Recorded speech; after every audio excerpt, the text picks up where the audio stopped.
What is up, guys? I have a very exciting 60 for you today because it's actually a little weird, it's a little crazy, it's very controversial. I'm sure I'm going to hear the ruckus down in the comments. Already people are pissed.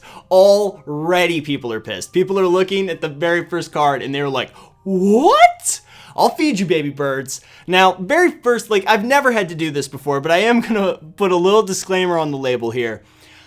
All the other deck builds that I've done, all the other 60s that I've done, have been what I consider to be the optimal build, the best build for that deck.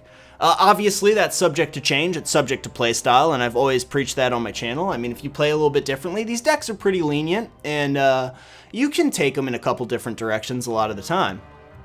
But this particular 60, you know, in the past, I try and give you the 60 that's going to win the most. I have told you guys a couple of times that I took a card out that I really enjoy playing for fun to make it a little bit stronger of a deck, and that's what I try and do. I try and show you the optimal 60. In this video, this week, we are not running optimal anything. This is just my pleasure build for this deck because there's two builds for this deck, really. There's the super shitty build that you're never going to win with. There's a really weak build, and then there's a super strong build. And I feel like you guys have probably seen all those. You've probably dealt with those. You've probably faced them or fooled around with them yourself. But my build is just the build that I have the most fun with. Like, this build wins, too. Like, I guarantee you'll have fun, and I know for a fact that you're going to win some games. You're going to get super tricky with people. First off, let's talk about the cards that I have downstairs, and then I will defend myself with the cards that are upstairs waiting for us. Number one is Sarah's Ascendant. Now, obviously, I just have the bling blop of this guy because I actually don't like him. He's terrible. He is a really late game drop for me because I have to have more than 10 life for him to drop. But he's still a better version of some of the other cards that, you know, have this same kind of stipulation thing, because at least 10 life more than your starting life total is not very hard to get in this deck, depending on how you build it. So this guy does show up, so I like to run one of him because it's actually a pretty strong card late game. A flying lifelinker that is 6/6 is really hard for your opponent to deal with, even though it is a 1-drop, so you got Pernicious Deed and stuff like that that can get it gone pretty easily. This dude is still really annoying, not to mention the fact that you can bring him back late game if you do drop him early, which I advise against dropping him early, but you can bring him back late game with another one of the tricks that we have later on in the pile. Moving on, this is kind of the driver behind the deck. I do run the 4-pack of her, but she's actually not the most important card, but there's pretty much a combo in this deck that you have to run, so the 4-pack Soul Warden is half of that combo. Whenever another creature enters the battlefield, you gain 1 life is always good. She's a fantastic 1-drop, very strong in this deck indeed. Sword the Ploushes is one of the greatest removal cards ever printed. It RFGs a freaking creature. It gets it out of the game for you. They gain a little bit of life, but life is a commodity, and that's the thing. Basically, the philosophy behind this build of this deck is if it just says life gain, out. It is gone. And if it says RFG, remove from game, or RFG is like the old school way of saying it, exile, or kill, it's in the deck. So that's basically how I started building this. I took all the cards that say kill shit, put them in the deck. All the cards that just said gain life, threw them out of the deck, and that's kind of where this build came from. So Swords to Ploushes is a good card, obviously one of the best cards in the Magic lexicon. If you play Paper Magic at all, you have heard of this card before. It's kind of legendary. Moving on, we've got Ajani's Pridemate. Now, this is the second half of that combo I was talking about earlier, because a turn 1 Soul Warden into a turn 2 Pridemate is one of the most disturbing things that an opponent can see, because Pridemate, of course, gets +1/+1 counter, so it's going to come down as a 3/3, because it's going to trigger her ability. Her ability is going to resolve. When it's in the battlefield, it's going to become a 3/3. It's bigger, it's stronger, and it is just going to keep getting more stupid as the game goes on. Not to mention we can bring it back later, of course. So I run all 4 of them for fridge. Knight of Meadowgrain is a really strong 2-drop too. And I'm going to have to talk about something right now, even though it will go in the defense portion as well. I rely on my curve a lot more in this deck. Like, I'm going to tell you right now, obviously, you probably see from the screen right now, I don't run the mana ramp cards in this deck, and that's because I rely on my curve a lot more. The thing with running the mana ramp cards is that it's going to knock that creature ratio down just a little too much. And I'm going to get a little mathy on you right here. But the numbers that I like to run and the way I like to run this deck is to keep my creature number right where it is. Actually, I found that this is like the optimal level to have your creatures at. Just because there's a lot of reasons for it, but it's going to help you a lot if you have these two dudes, and this is literally what the cut is. It's the mana fixers, or not the mana fixers, the mana rampers for these two guys. It's a better 2-drop than that, in my opinion, especially with my curve looking how it is. And you'll see that through the gameplay, hopefully, and it'll defend itself a little bit more. I know that goes against pretty much everything I've ever said during, these builds or these deck techs, but that's just trust me. We'll talk about it more when we get upstairs. But right now, this guy's amazing. First Strike Lifelink as a 2-drop. 2/2 is fantastic. Next, we're going to get into our combat tricks. You guys know that I adore combat tricks. You do know that by now, I would hope. And this one's fantastic because it's going to give lifelink. So if we throw it on, it just gets silly because some of our other dudes will get bigger. It's a good card. It's going to give +2/+2. It's an instant. I love my combat tricks. That's the thing. But this will screw up combat math all across the board too. Like, that's the thing, because some of your other dudes will get bigger. It happens at the same time, so your guy's not going to die, blah, blah, blah. It's like, it's crazy. It's crazy. It's really good. Like, I just love combat tricks, so that's in there. You could actually pull that and put the mana ramp in, but like I said, I rely on my curve a lot more in this one. This is removal. It didn't say, well, I just made a liar out of myself because it doesn't say remove from game or kill, but it is pacifism, and I gain 1 life every turn. 1 life every turn, which is fantastic with this guy, I might add. Moving on, I didn't used to play Solemn Offering, so it did open up a slot here, but with the advent of all the new decks that came out and the new packs that came out, Solemn Offering became a very strong card and a card that you need to run because there are so many artifacts and enchantments that can shut this deck down. That being said, I don't want to draw too many of them because there are several decks that are popular, goblins for instance, that will just completely trounce this card. It's going to be a dead draw in your hand, and especially at a time when you don't need it. This card is a one of for sure. I've got Big Cat Rescue. I run the Bling Blop because it's the only one I run. I don't actually like this card because I just hate it. I really do just hate it. I never really get up to that much mana. I think the most mana I ever have out on the field with this deck is like 7, maybe 6. So I don't really get a huge amount of guys, but the fact that it's an instant puts it in there, definitely. The fact that it shuffles back in keeps it in there, definitely. I mean, you can get a lot of use out of this card. It's a utility card. You can surprise blockers. You can do it at your end step and then swing in for a bunch next turn. It's good, especially if you have one of the later cards. It's going to buff those guys, make them 3/3s. It's a good card, so we run 1 of them. We don't want to see it too much, though. Chastise is removal. I also gain life, so it is a pimp. Love that card. Run 4-pack of those. Wrath of God, I always run Wrath effects no matter what pile I'm in. Marshal's Anthem, this is a card this is kind of the driving force behind the deck because it's always going to give our creatures +1/+1, which is important to remember, but I never like to drop it. Like, I always like to drop this guy for 6. I get a dude out of the yard, it hits the table, it just messes up my opponent's combat math. Like, I know it's sorcery speed pump, if you want to look at it that way, but it also just brings a dude out of the yard, just resurrects a guy straight onto the field, I would like to say. If it was in my hand, I'd be a little bit sadder, but it's straight onto the field. That's what makes this card nuts. So always try and kick it if you can. Multi-kicking, like casting it for the extra 2, making it like 8 mana, is unrealistic, I would say. Like I said, I usually plateau or peak at 7, but definitely dropping it for 6 makes this card just insane. Moving on, I got 2 Seraph of Dawn. I dropped 1 of them. Flying Lifelink, 2 for those, what this really is about. The Lifelink is effective, but the fact that it's 4 in the ass and flies is fantastic. The fact that it flies is actually very important for a card that I run later that you guys will probably be shocked about. Apparently, I run the 3-pack of those guys. Oh, yeah, because I pulled this guy, because this guy's not as good. Durr.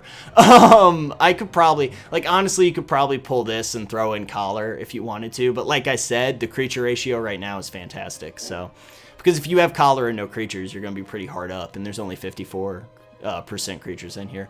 Anyway, so I do run the 3-pack of these guys because they're 4 in the ass. I only run 1 of this guy because there's not a whole lot of flying in there, but I do like him because he's going to give me a little bit of life. He's a 3/4. He's also flying, and I do like having a lot of flying out for one of the cards that I run later that you've probably already glimpsed. Baneslayer Angel is a home run hitter. This guy has First Strike, Lifelink, protection from demons and from dragons, which is actually more relevant than you would think. There's not a dragon deck in this one. There's not really a demon deck, but there are decks that utilize both dragons and demons to pretty much wreck you. And the fact that this guy has First Strike also makes her amazing. The flying is the icing on the cake. Lifelink I don't really care about when I drop her because it's just like, that is a 4-turn clock if they're at full life when I drop her. So that's really what gets me, like, hype about this card. But she's definitely in there, both of them. Now, Celestial Mantle, you guys just spit on your keyboards. If you were drinking something, you were just like, Josh, have you lost your damn senses? This is not a card that you would normally play.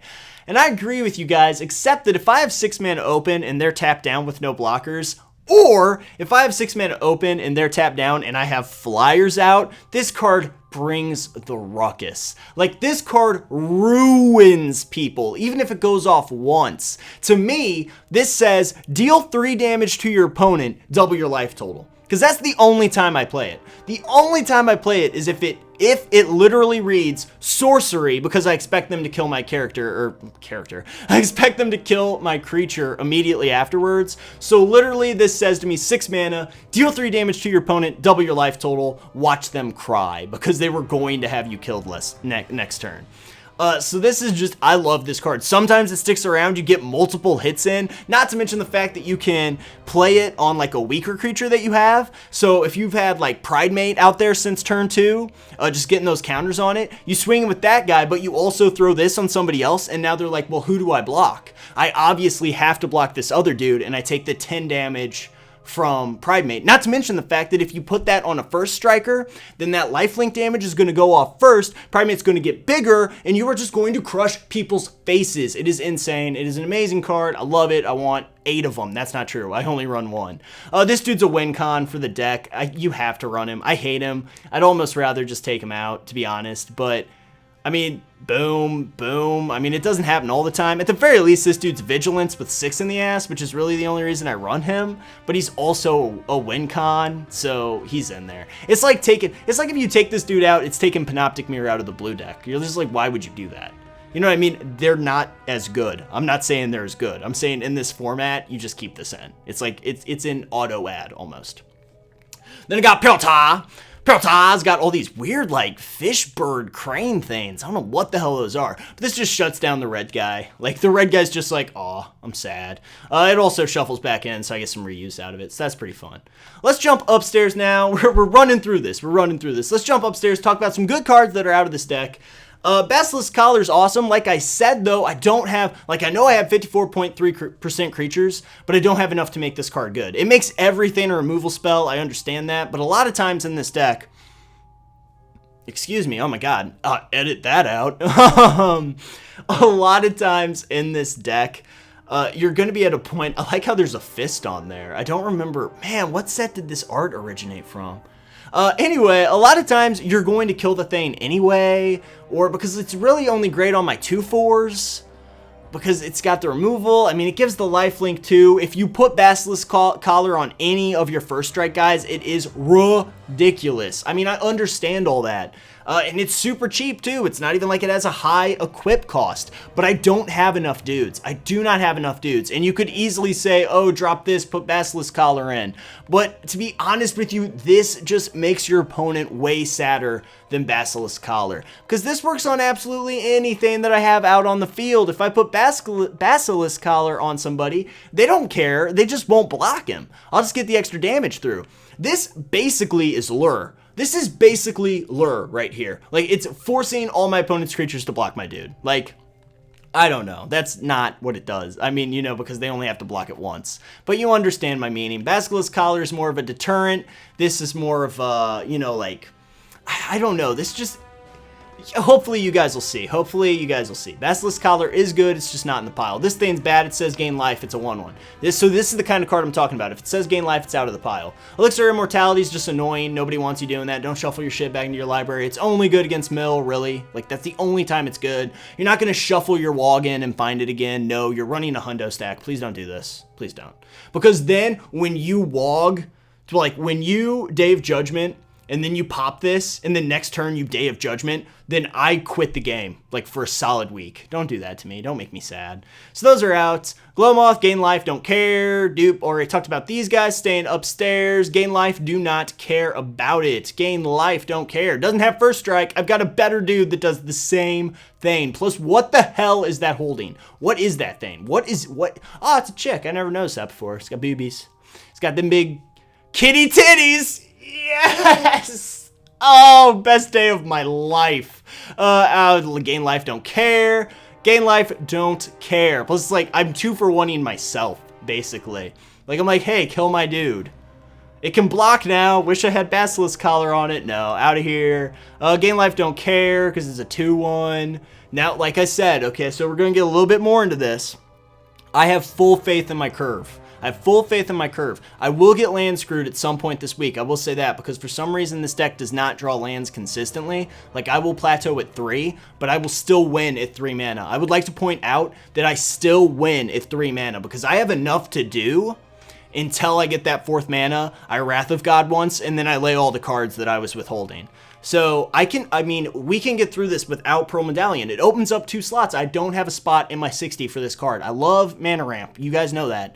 But it's just, it's out. I just have faith, and I don't need to play multiple spells on a turn. It's not really about playing a lot of spells. This deck isn't about playing a lot of spells. It is a control pile. It is killing creatures your opponent plays, RFGing them, doing whatever, and getting to your win that way.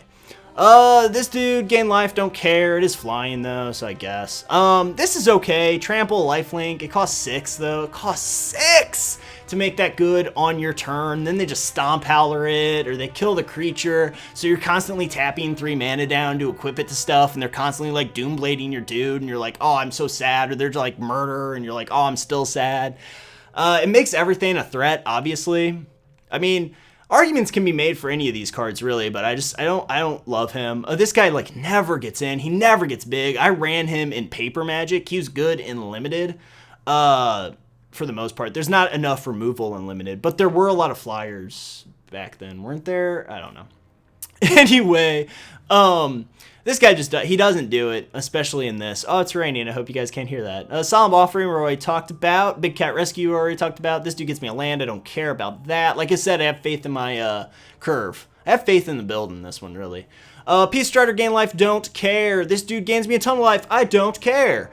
This lets me draw cards. This is a good card. This is a good card. I draw all sorts of things. You know I love drawing cards. And I do gain life, but I don't gain a ton of life in this deck. Gaining life is secondary in my deck build. So Well of Lost Dreams just takes up a slot for me. Plus, it's going to tie up my mana. Plus, it's big. I'm going to lay that turn 4 instead of Wrath of Godding. I should just say Day of Judgment. I'm sorry. Dodge? I don't know. Anyway, it just doesn't happen in this build. Like I said, I don't mana ramp, so it's a little bit slower. The mana ramp doesn't even help this card. But basically what I'm saying is a little bit slower, so I can't, because you save the one casting it, so you would be able to use the one that you saved for this, so you can draw more cards, blah, blah, blah, you know, stuff. But I don't run this guy. It's a really good card. You can run it if you want, obviously, whatever. Redemption, already talked about him. That's his gain life, so I don't care. This is actually, oh, you're like, dude, it's an instant +2/+2 to everyone. And I'm like, yeah, but it costs 5. And then you're like, dude, instant +1/+1 counters. And I'm like, yeah, I run it every once in a while because it's fun. Like, sometimes you'll run that instead of Mantle or something, but like, it's out for right now. It's good. It's silly, but it costs a lot. Like I said, like, I can stall out at 3, I can stall out at 4. Like, having too many 5-drops just freaks me the hell out. Like, I got 6 cards up there that I can't play, like, immediately in this deck. That makes me very excited. Beacon, gain life, don't care. Yeah, same thing, talked about that. This dude does not have trample, don't care. This guy gains me life, I do not care, because it costs 1,000 mana. So there you go, you guys. That is the 60 that we are going to be running this day. Look at all that gorgeous removal. Oh my god. Okay, hold up. 1, 2, 3, 4, 5, 6, 7, 8. Whoa, 10. 10 creatures' ears that just don't matter. Not to mention it's not even 10 creatures because 2 of them are board wipes. So it's a fantastic deck, actually, to be honest with you. I have a lot of fun playing it, regardless of whether or not I win, but it is pretty strong. I know you guys are already typing in the comments. You're like, you're so dumb. Not really, because you guys are pretty cool about everything, but I know that some of you are like, I do not know what you're doing right now, Josh.